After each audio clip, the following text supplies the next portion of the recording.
Welcome to another edition of our live Pittsburgh Sportsline TV show in the Bethel Park studios. Thank you very much for watching.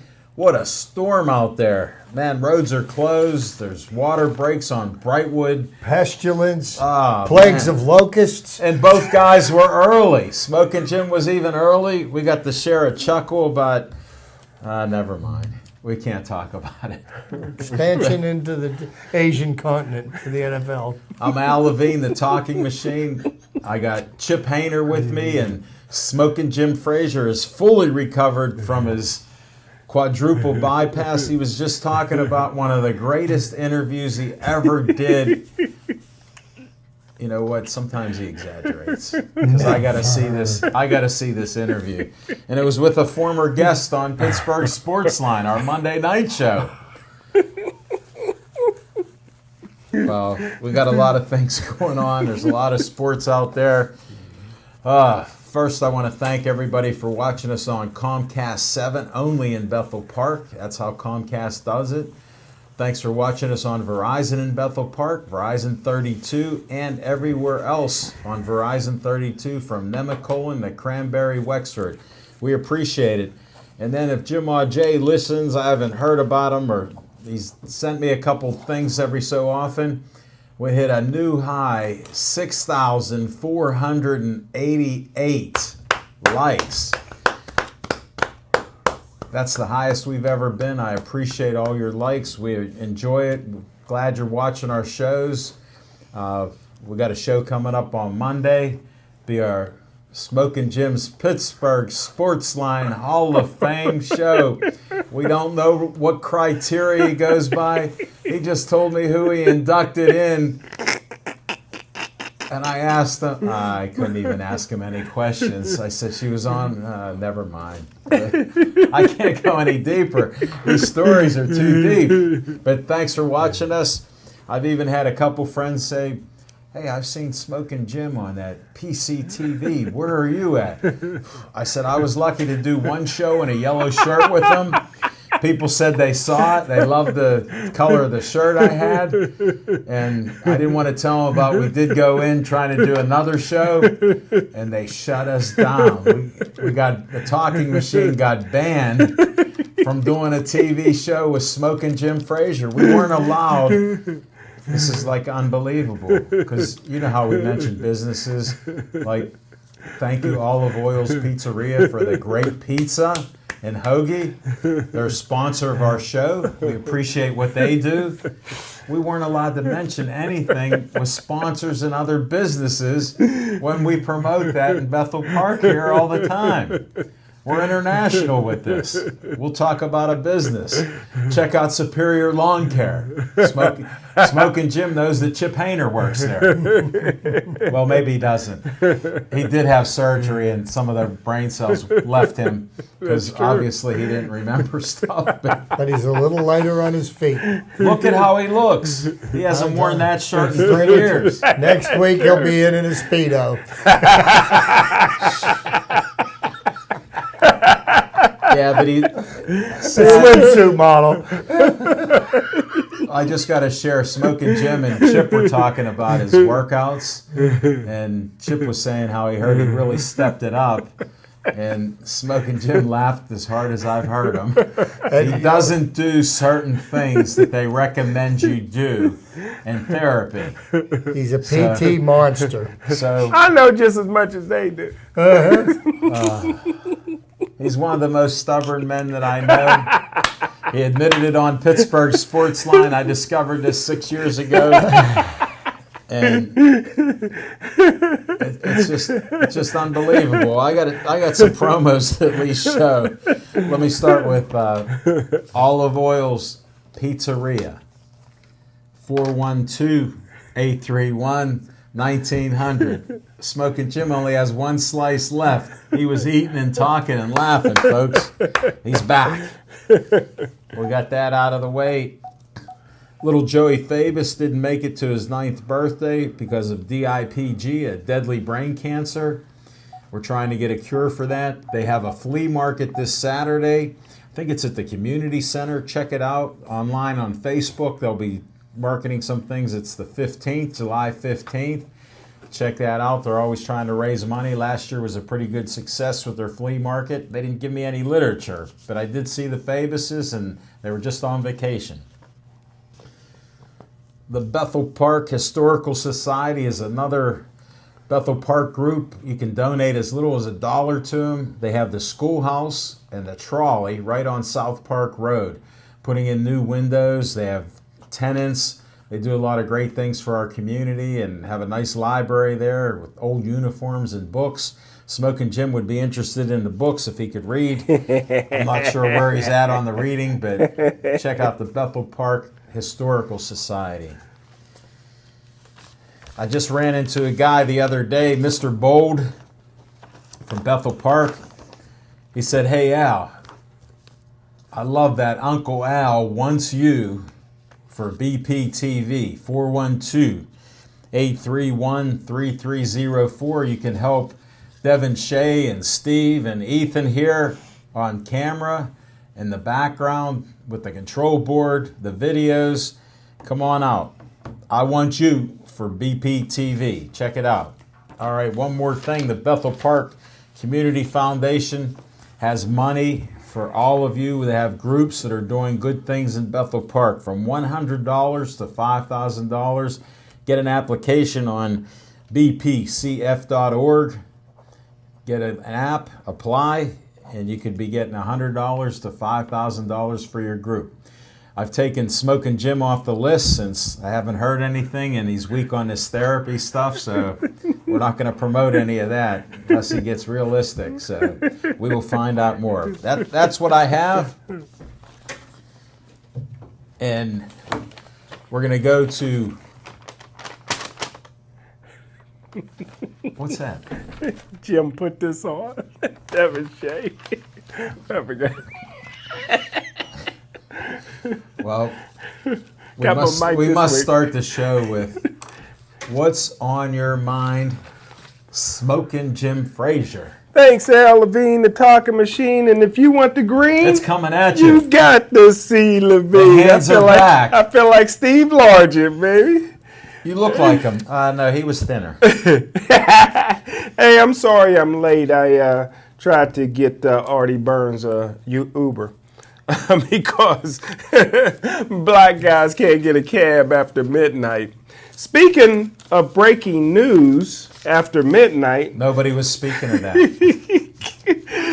On Facebook, they had the top 10 Pittsburgh's roughest neighborhoods. I thought I'd share that with everybody just so you don't make a wrong turn.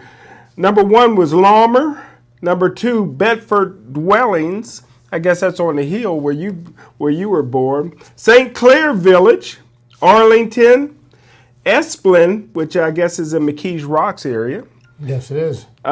East Hills, Fine View. I know they got a boxing gym up in there. Beltsuver, Homewood West, and Homewood North. And the good news is next year, Homewood East and Homewood South will make the list. I want to give a shout out to a good friend of the show, Jody. Tomorrow she's taking me to to celebrate my birthday at Eddie Marlowe's. And I tell you what, man. That's a restaurant downtown Pittsburgh on Stanwyck Street. I'm looking forward to it, and it's good to have white friends. Can't seem to find my black friends around my birthday time. When's the last time you see Tyrone, Chip? But speaking of ex-friends, get some steak, Smoking Jim. I will. I'm going to treat myself. She'll treat you. Well, yeah, but I mean, I'm going to break my heart-healthy diet. I thought you were a vegan. Yeah, I'm gonna give up my vegan for a day. But when did you go vegan? Well, hold it. We were at a picnic. We'll talk about that. I'm more vegetarian.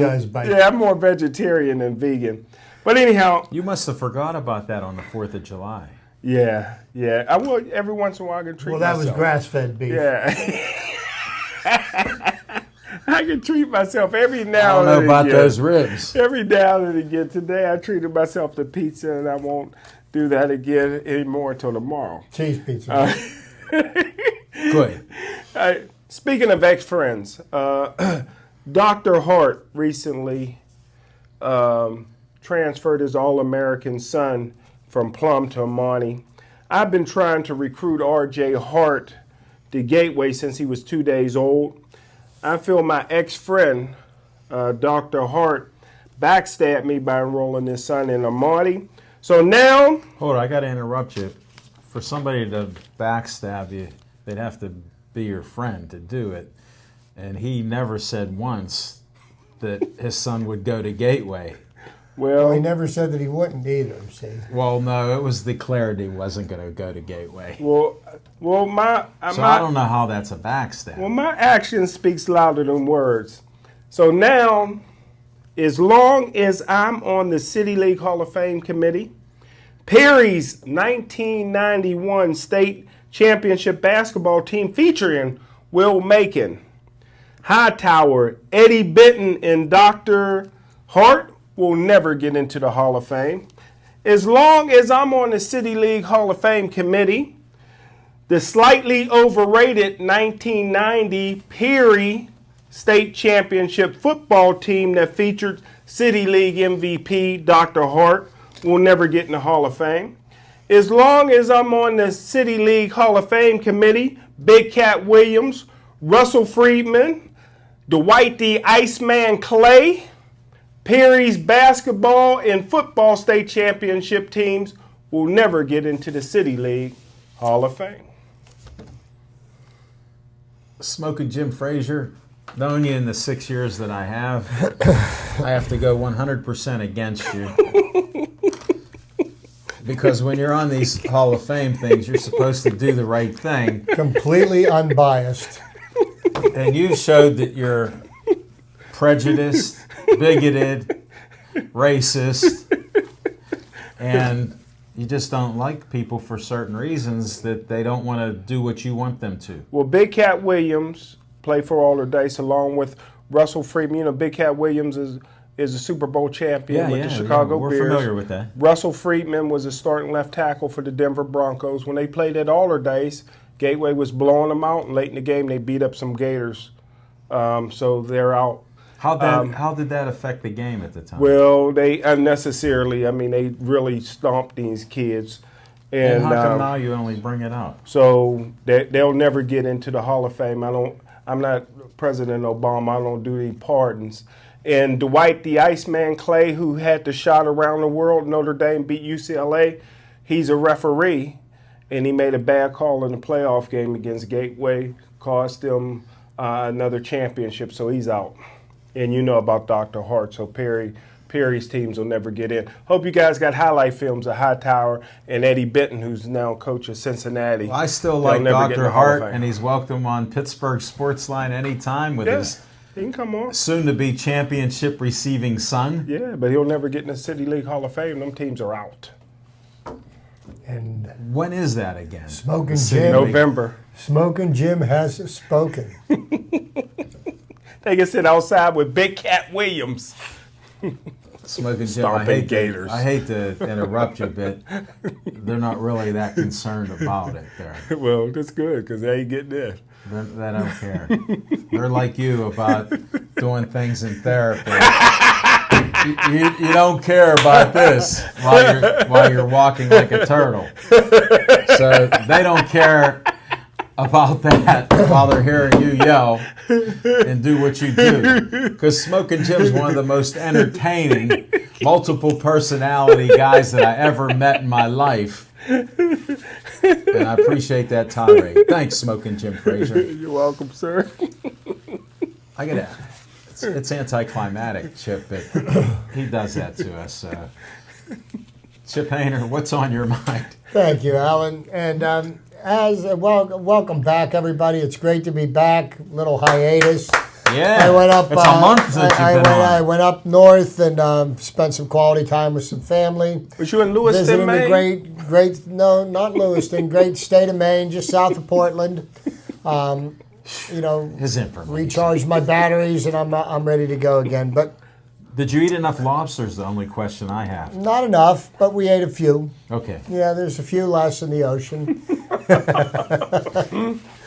But, as I have always been critical of the buffoons that are commissioners of the NFL and the NHL, because we've got buffoon number 1 and buffoon number 2, got to tip my hat to the commissioner of Major League Baseball, because once they got rid of the buffoon named Bud Selig, they brought in somebody that seems to have a better grasp on reality. Wow. And Rob Manfred, you got to tip my hat to you. First off and foremost, for not letting Pete Rose back into eligible for the Hall of Fame. Yeah. Smoking Jim's with me on that. Yeah. Rule 21, paragraph D. Read it in the rules of baseball. Oh, he signed that. It speaks volumes. But also, Rob Manfred has changed the format for this year's All-Star Game, which is being played tonight, the Midsummer Classic. Bud Selig, after he called the 2002 All-Star Game a tie because both teams ran out of pitchers in the 11th inning, they decided that they were going to determine who got home field advantage in the World Series by the winner of the All-Star Game, which is the most ridiculous thing I'd ever heard of, because you're determining who gets home field advantage for the World Championship based on an exhibition game. Yes, sir. So now what they're doing is they've changed it back to what it should be, with the National League champion and the American League champion, whichever team has the better record. They will. Hold it. What's Smoking Jim think of that? They will. Like that will determine home field advantage for the playoffs, and I'm sure there are tiebreakers involved, as if everything like head-to-head matchups and blah blah blah. But they'll determine something that's based on something that's fair for both teams. So I applaud Rob Manfred. I love my baseball, and that brings me to my next question. I have lived in this city of Pittsburgh for close to 57 years. Wow. In the 57 years that I've been on this planet, Pittsburgh sports teams have won 14 world championships. Okay? What's he 5 giving by you the knuckles Penguins, You don't even know. 6 by the Pittsburgh Steelers, and 3 world championships by the Pittsburgh Pirates. Okay? So here's the one thing that I don't seem to understand, because I have been a lifelong Pittsburgh Pirates fan. I am a 6-year season ticket holder, and I plan on continuing my season ticket membership moving forward. I enjoy going down to PNC Park, which has been rated the #1 baseball stadium in the United States, and I had conversations with several people in Maine that have traveled all over the United States and have been to all the ballparks, and they say without a question of a doubt, PNC Park is head and shoulders above all of them. No way. From coast to coast. No way. So these are not words that were out of my mouth. These were from these are unsolicited. Oh, he has 3 innings of experience. So in my lifetime, I have seen a lot of years of success, and I've seen a lot of years of futility. The Pittsburgh Pirates have almost moved out of the city on 2 or 3 separate occasions. Once in the 1980s, when the drug trials almost destroyed the team. Good point. And, they managed to keep the team in Pittsburgh. Jim Leland became manager. The Pirates became relevant again and became contenders. Then Kevin McClatchy kept the team from leaving town, and then almost ran it out of town by spending money foolishly, overpaying for aging veterans in the hope of capturing lightning in a bottle. And we went through 20 years of losing. And then back in 2006, a man named Bob Nutting became managing partner of the franchise. And the one thing that I just can't seem to understand for the life of me is that he put together, he took a franchise that was in a shambles, and it had one of the brightest, shiniest, brand new, most beautiful stadiums in Major League Baseball. And they were on the verge of going bankrupt, and they were on the verge of moving out of Pittsburgh. And all he did was manage to right the ship, rebuild the farm system, which was completely devoid of any talent whatsoever. He has made the team profitable, and he ended 20 years of losing and produced a winning team for 3 consecutive years. The Pirates went to the playoffs. Okay, last year they had a bad year, but it seems that the Pittsburgh sports fans can never have anything good to say about the Pittsburgh Pirates, about the manager Clint Hurdle, the general manager Neil Huntington, and more importantly, the owner of the Pirates, because he makes money. Well, I think that's pretty ridiculous and foolish. And I don't understand why there is so much hatred spewed about the Pittsburgh Pirates. They've been an institution in this city for close to 130, almost 135 years. 1887 on. Right. So, we've got a team that's been, it's been here 50 years longer than the Steelers have been here. They've been here almost 100 years longer than the Penguins have been here, okay?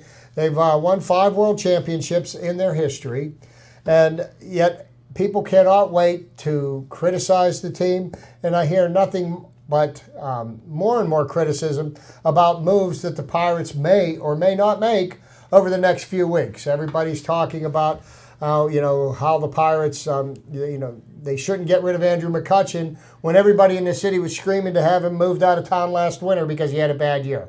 Now nobody thinks that he should go anywhere, but everybody knew from the day that Andrew McCutchen came to Pittsburgh in 2009 that someday he was going to play his way out of Pittsburgh. Okay, that was a given fact. Personally, myself, I would like to see the Pirates extend him. I would rip up the last year of his contract for next year. I'd extend him for 3 years. Everybody's talking 3 years, $20 million.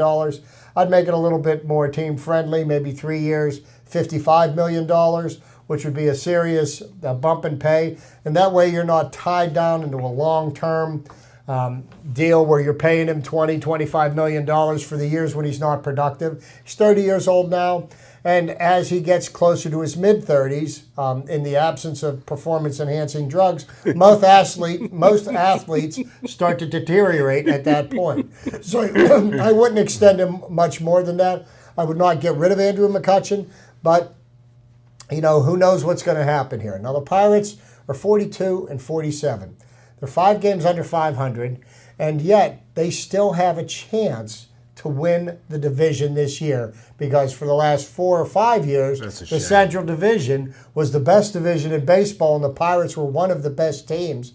Now the Central Division is not so much, and we have a chance where we could win. Now, there are some things to look forward to coming into the second half. We've had a lot of players play out of their comfort zone and doing things that they weren't expected to do this year because of the foolishness of Starling Marte and because of the foolishness of Young Ho Gong. Those were 2 big contributors the Pirates were counting on for this year. They haven't been able to yet. Starling Marte comes back next Tuesday. So now we're going to pick up a Gold Glove left fielder, okay, next week without having to give up anybody. Yeah. Okay? So we don't have to trade away anybody. And we'll find out if Starling Marte's career statistics were based on performance-enhancing drugs or if this was just a mistake, as he claims. I'm willing to give him the benefit of the doubt. If he comes back and he plays up to the caliber that he played before, I would be have no problem in cheering him. The one thing I will not have much tolerance for is, occasionally he would take a play off. He might not run out a ground ball. He may not chase down he better give 100% effort 100% of the time. And if he does, I think he'll be brought back into the Pirates' good graces. Jung Ho Gong, on the other hand, who knows what to expect. We may not see him this year. We may not see him again. I understand the Major League Players Association is trying to work on getting him a visa to get back here. And if he's able to play and he's able to contribute, that's fine. And if he's not, maybe that's your trade bait for somebody. But this is what's on my mind. I don't understand why the hatred for the Pittsburgh Pirates. They're an institution in this town. I think they should get more of a benefit of a doubt. Who's the light-skinned guy for the Yankees? Boy, he can hit that ball. Aaron Judge. Oof, that's my player. Here come the Judge.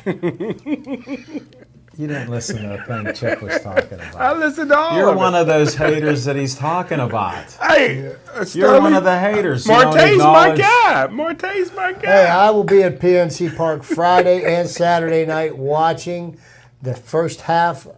The second half of the season after the All-Star game. It's going to start off with a sweep of the Cardinals. There we go. Chip is predicting. Mm-hmm. They're all bad. They're all bad. The only team that's got a winning record. Milwaukee, right? The only team is Milwaukee. And you want to hear the funny thing? Everybody says the Pirates don't spend enough money. That's why they don't win. Lowest payroll in the league. Milwaukee's payroll this year is $60 million. For the whole team. The whole team. And $20 million of that is on Ryan Braun's contract. Wow. And the Pirates payroll's over $100 million. Did So they tell me, did they tell you that in Maine, too? does winning equate to? Does it have anything to do with how much money you spend? In Smoking Jim's book, yes. He's an NFL scout. We still don't know what he's talking about. He's banned people from the City League Hall of Fame. That's all I know. I hope he gets called on the carpet about it because he has one vote, and that's all they need. But I count the votes. I know. That's what counts. Smoking Jim, we realize that. On a happy note, what's on my mind is I'm listening to the Bucco game, start of a game, and at the end of one inning, they scored 10 runs. Wow. I shut the game off right then and there and stopped watching and said, I just want to enjoy the moment. They won 13-2. 14-3. Okay, 14-3. I didn't get my update like I should have. Yeah, Josh Harrison hit a home run in the 8th inning. All right, but I just wanted to revel in a 10-run inning. For all the naysayers that go, we got no offense, nobody's hitting. The last time the Pirates scored 10 runs in an inning against the Chicago Cubs in Wrigley Field was in the Second World War. And that's why I shut the game off after that, didn't watch the game. I'm hopeful That's for... 1940-something, Jim. He has trouble ciphering. That's a long Math time. was not his... Well, he's counting them votes still. Yeah. He's stuffing the ballot box. Well, put it like this. He doesn't put many in. He doesn't have to count many coming out. I can't wait for the Hall of Fame on the 17th. But we'll have to check that out. But yeah, I was so happy to see a Bucco inning with 10 runs.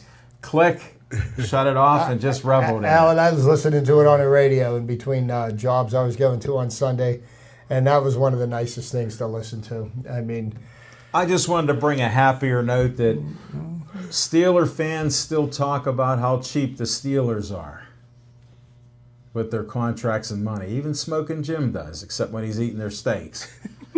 And then people talk about the Penguins and go, oh, look, they got a billionaire that helps Mario Lemieux out. Well, Mario Lemieux stuck his neck out to save the team. And you got to give them credit. They're up near the top with what they spend on salary caps and everything. So you got to give the Pens some credit. But there's always people in Pittsburgh looking for that dark cloud on why we don't do better.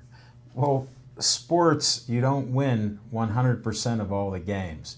You do lose certain games, and other teams, you got to respect what they do. So what we got, Nutting likes to make a profit. He's made a profit every year.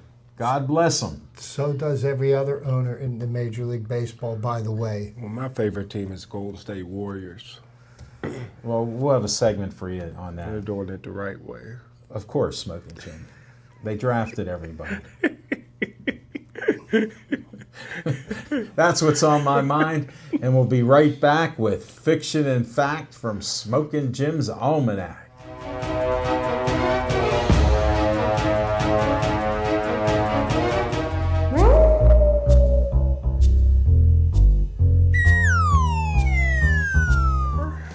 I forgot to mention on Sunday, August 6th, there's going to be a fit camp in Pittsburgh. I don't have any of the details. I'm not going to participate, but people that's out here watching, I'll give All your updates. fans want to know how you're doing. I'm doing great. You look good. I'm a big fan of the stationary bike. So I'm doing real good, and but my and also I wanted to tell Chipper when he was talking Pirate baseball, that left fielder got a gun for an arm. Jose Osuna. Is that how you say his name? Mm-hmm. Man, what a gun! Three guys he threw out at second base. 3 assists in one game. I was very impressed with him. You got to get into talking about him. Absolutely. Talk Pirates in Absolutely. the next segment. Okay. Absolutely. There's a lot of positive things to talk about the Pirates if you want to look at the positives. 42 and 47. That's okay. I mean, Right away, folks, Smoking Jim brings the negative out. He knows numbers. no. He had to say 40. I mean, it is what it is. I mean, the record speaks for itself. I mean, ultimately, that's how you're judged. That's true. By the way, I thought they'd be worse than that. Did you?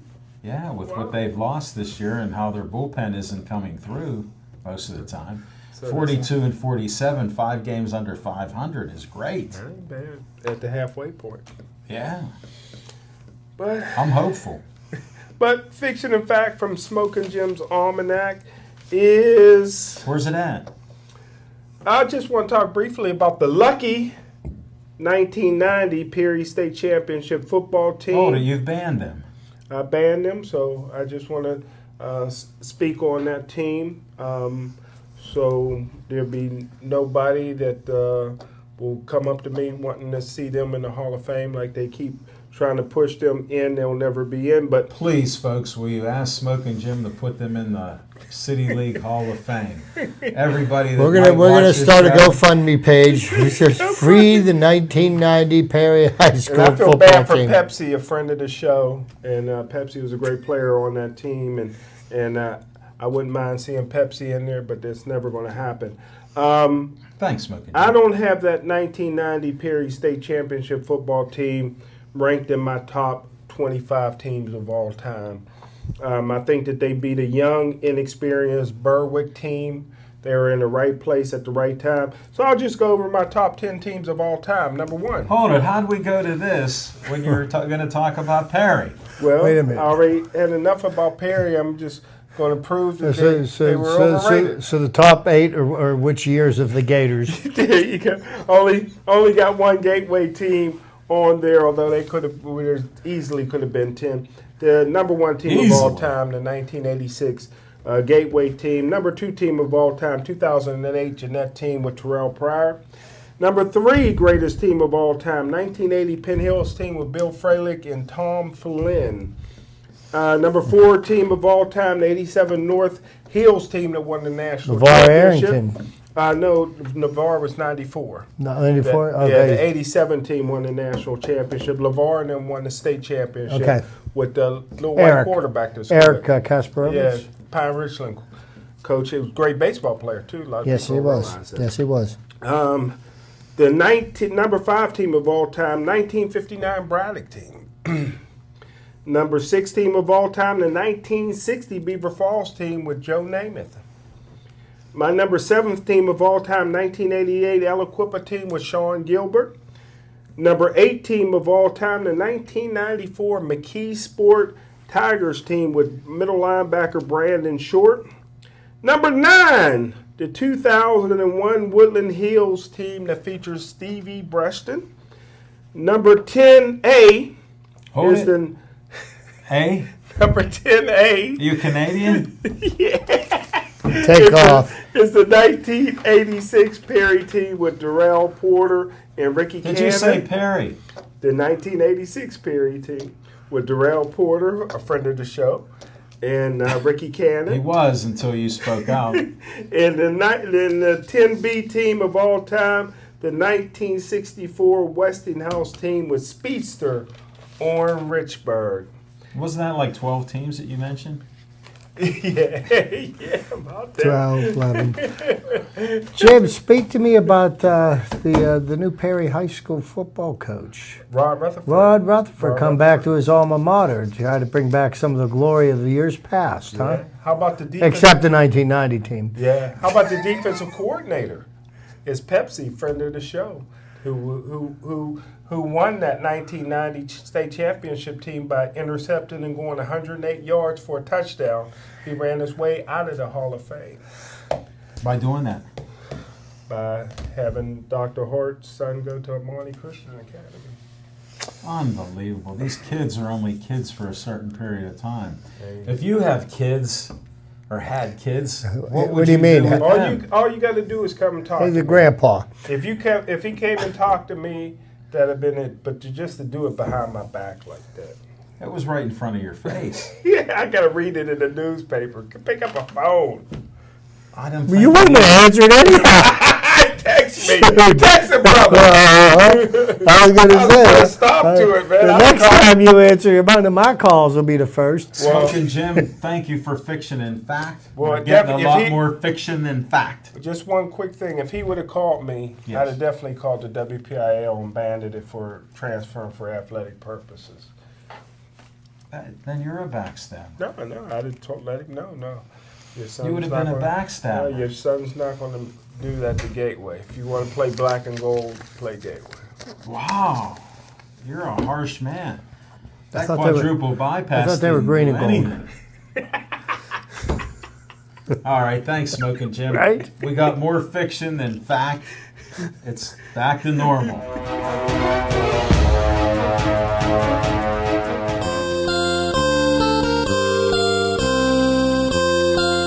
So what do we got going on tonight in the middle of sports? All-Star game? We got the mid-season o'clock? classic starting at 8 o'clock, okay? So I got 20 fun facts about the All-Star game. And of all the major sports, this is the only All-Star game that you should even spend any amount of time watching, because this game is played truer to how the game of baseball is played. There's no differences in the rules. The pitchers try to get the batters out. The batters try to get hits and score runs, just like any other baseball game. It's not like the Pro Bowl where nobody tries to tackle anybody, or the NHL All-Star game where nobody tries to check anybody. I like that. Or how about the nobody NBA. plays defense in the NBA game and they score 490 points per game. So the very first All-Star game was played in 1933 at Comiskey Park in conjunction with Chicago's Century of Progress Exposition. It was the brainchild of the Chicago Tribune sports editor, Arch Ward. Allen's favorite baseball player, Babe Ruth, hit the first All-Star home run, a two-run shot to right field off of the Cardinals. Bill Hallahan in 1933, the American League won 4-2. Tuesday's game will be hosted by the Miami Marlins, and actually there's only one other team in Major League Baseball that has not hosted the All-Star game now, and that would be the Tampa Bay Rays. So there's one more team of the 30 in Major League Baseball to yet host a game. Now, from 1959 to 1962, there were 2 All-Star games each season. Hometown hero Carl Hubble. Remember this name? He pitched for the New York Giants. And this was in the second All-Star game. He became a legend by striking out Babe Ruth, Lou Gehrig, Jimmy Fox, Al Simmons, and Joe Cronin in a row in 1934 at the Polo Grounds. They all wound up in the Hall of Fame. And the other interesting fact about that game, of the 18 players that started that game, only one is not in the Hall of Fame, and that is Wally Berger. So 17 of the 18 that played in the All-Star game in 1934 are all Hall of Famers. The 1962 Mets, and Jim, do you know what makes the 1962 Mets significant? No. They were the worst baseball team in the history of Major League Baseball. Casey Stengel was their manager. The 1962 Mets had one All-Star, future Hall of Famer Richie Ashburn. In 1957, Cincinnati fans stuffed the ballot box and elected the Reds to every position except Stan Musial at first base. Commissioner Ford Frick stepped in and replaced Gus Bell and Wally Post, with a couple of people that you may have heard of. Hank Aaron and Willie Mays then took the voting away from the fans. Now, number 9 here is most games on an All-Star roster. Hank Aaron, the home run king, 25 All-Star teams. How many Pete Rose have? Stan Musial, 24. Willie Mays matched his uniform number with 24 appearances, and Mickey Mantle with 20 All-Star appearances. Mickey played that long? And yes, he did. Well, take into account from 1959 to 1962, there was 2 All-Star games a year. Oh, that's why. Okay, You see? I got you. So, Okay. now you see why Hank had 25 and Willie Mays and Stan Musial. It's still 6 All-Star games. And now, in 1971, this one will give us a little pirate connection here. In 1971, A pinch hitter named Reggie Jackson hit a Doc Ellis slider so hard that it hit an electrical transformer on Tiger Stadium's right field roof and bounced halfway back to the infield. Scientists say it would have carried 532 feet if the transformer hadn't gotten in the way. That is a poke. And that was in a game on a pitched ball that was trying to get the batter out, not in batting practice, guys. LOLSD? No.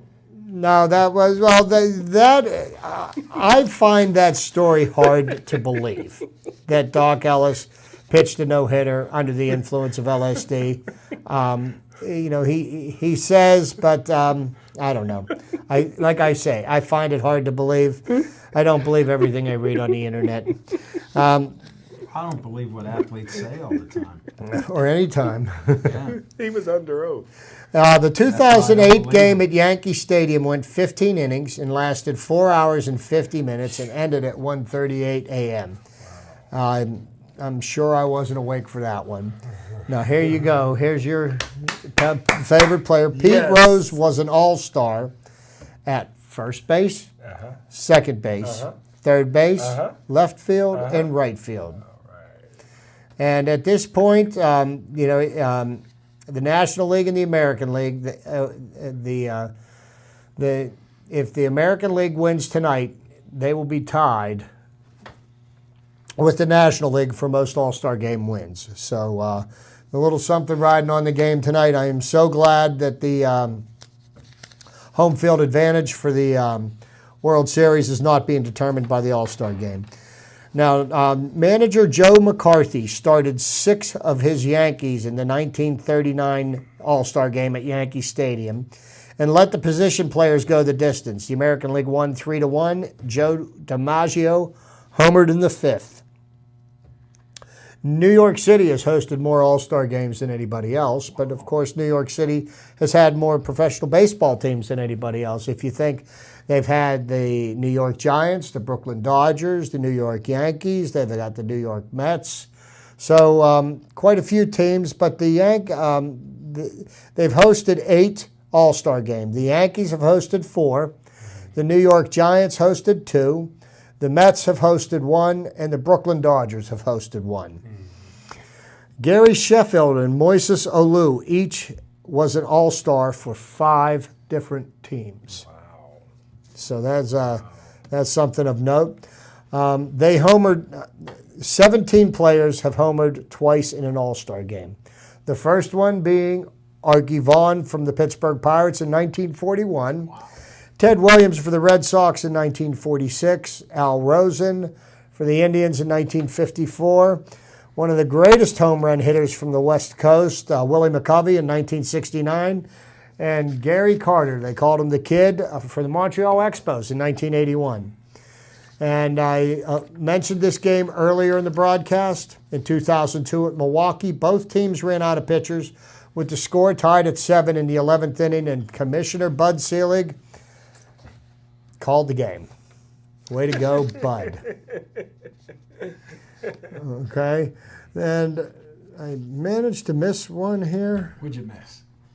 Well, they didn't print it, but it doesn't matter. The 1955 All-Star Game at Milwaukee, won by Stan Musial's 12th inning home run, occurred the same day as the funeral for the founder of the All-Star Game, Mr. Arch Ward. So those are my facts about the All-Star Game. Game starts at 8. By the time they get done with all the pregame ceremonies, first pitch will probably be 8:45. So if you want to get the kids to bed before 1 o'clock, maybe they get the national anthem over a little sooner. But tune in. You'll be sure to see some of baseball's best. Josh Harrison for the Pittsburgh Pirates. He should see the field tonight. Thanks, Chip. I appreciate that.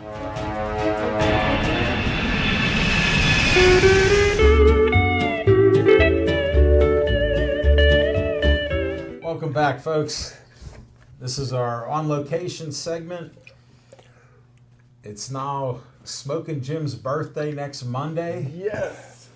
It'll be a birthday bash and a Pittsburgh Sportsline Hall of Fame inductee night.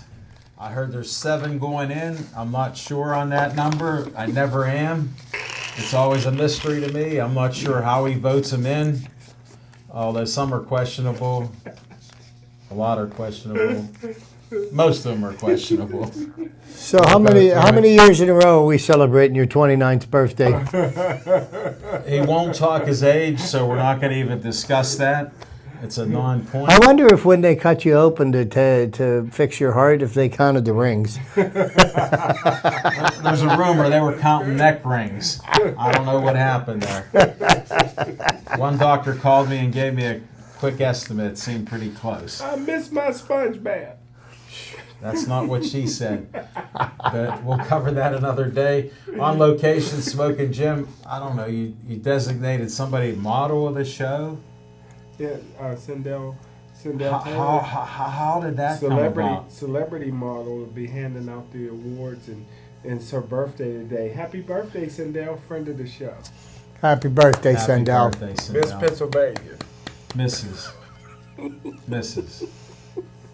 Smoking Jim, you miss a little of the details. Oh, well, that's quite the honor.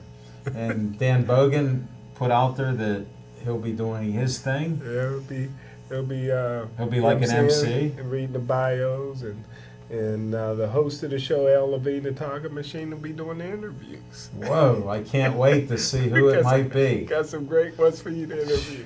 I'm sure I've never met them. I've met them before. I just don't know who they are. Come on out to Hollywood Lanes. Jeffrey Park's the owner. Lindsay Marie's the manager.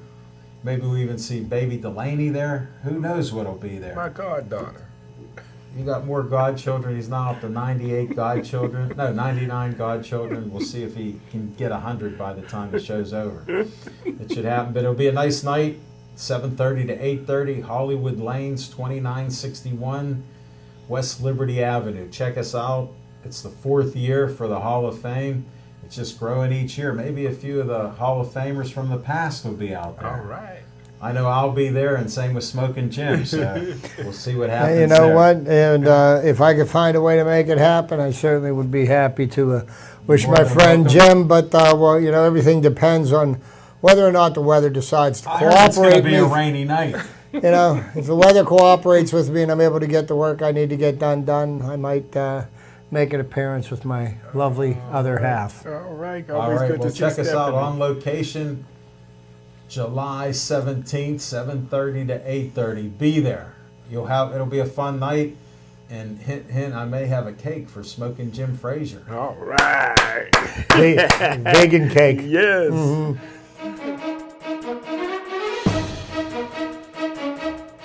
Let's talk some Buccos to end this show. I gave you my 10-run episode from the game the other day. It was exciting. I'm hopeful they're 42 and 47. I mean, the rest of the division looks terrible this year, so I'm hopeful. Yeah, I'm hopeful too. And after being swept by the worst team in baseball this year, by 3 games at home by the San Francisco Giants, Terrible. and let's not hide from the fact that Jim brought up to me, the Pirates are 42 and 47. They are under 500. But there are some positives about what happened with this team this year. If you look at all the negatives that went on, first you lost Jung Ho Gong, which seems like for the year because of his stupidity and his efforts to not be able to drink and drive. Starling Marte got himself suspended for 80 games.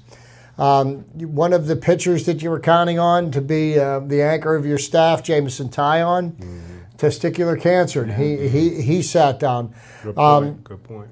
Garrett Cole, somebody that you were expecting to have a big year, has Jim was. has been hot and cold this year. When he's been good, he's been very good. And when he's been bad, he's been very bad. And he's also been afflicted with the same disease that every other pitcher in Major League has been affected with this year, is giving up the long ball. But at the halfway point, Garrett Cole is still 7-7. We've got 3 of our starting 5 pitchers doing very, very well. Ivan Nova has been nothing less short of solid. Can't score runs for him. Garrett Cole has been up and down. And Jameson Taillon has been the most consistent pitcher on the team. And I do believe that he's fastly becoming the anchor of the staff. Chad Kuhl is a pitcher that probably has the nastiest stuff on the staff, but he can't seem to get out of the fifth inning.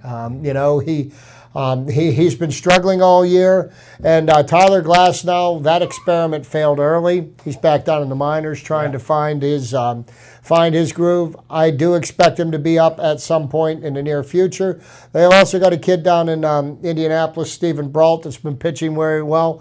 I wouldn't be too surprised to see him.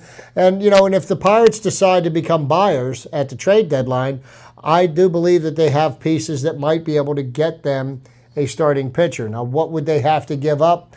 There's been some good performances by some of the younger players on the roster. They finally found a young player that can hit the baseball and hit home runs and play first base.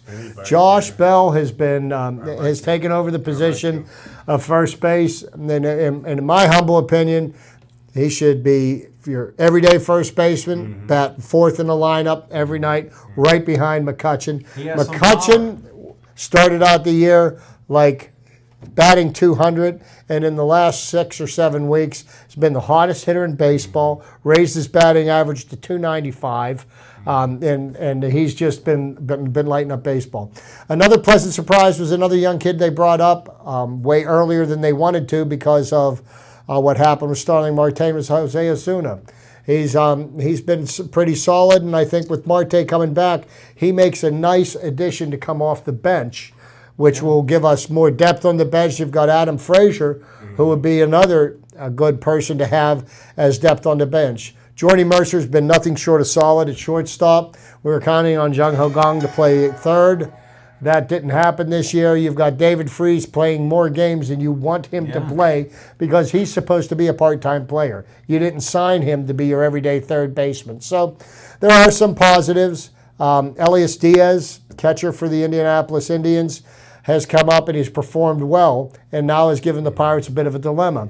Which of the three catchers, you keep 2 of the 3 of them up here, so which one's going to be the odd man out? Obviously, Francisco Cervelli is going to be your everyday catcher. I think Elias Diaz should be your backup catcher. Well, Cervelli's suffering a lot of injuries like he usually does. So. But Elias Diaz has performed really well.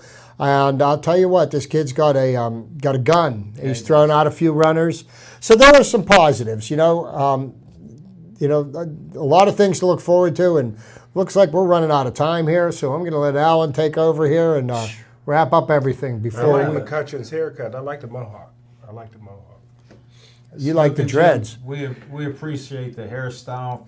McCutchen won July Player of the Month, hitting June 411. Unbelievable. And he's still hitting like that right now. So I don't care how his hair is cut, and he's expecting a baby. I think that's what's going on. So hopefully he'll give us updates on that. Thanks for watching our show. We appreciate that. Don't forget about Hollywood Lanes, the Pittsburgh Sportsline Hall of Fame, Smoking Jim Frazier's birthday bash. We don't know how old he is, but he'll eat some cake. I guarantee it. Thanks in the control room, Steve, Devin, Ethan, and I always end with stay Joey strong.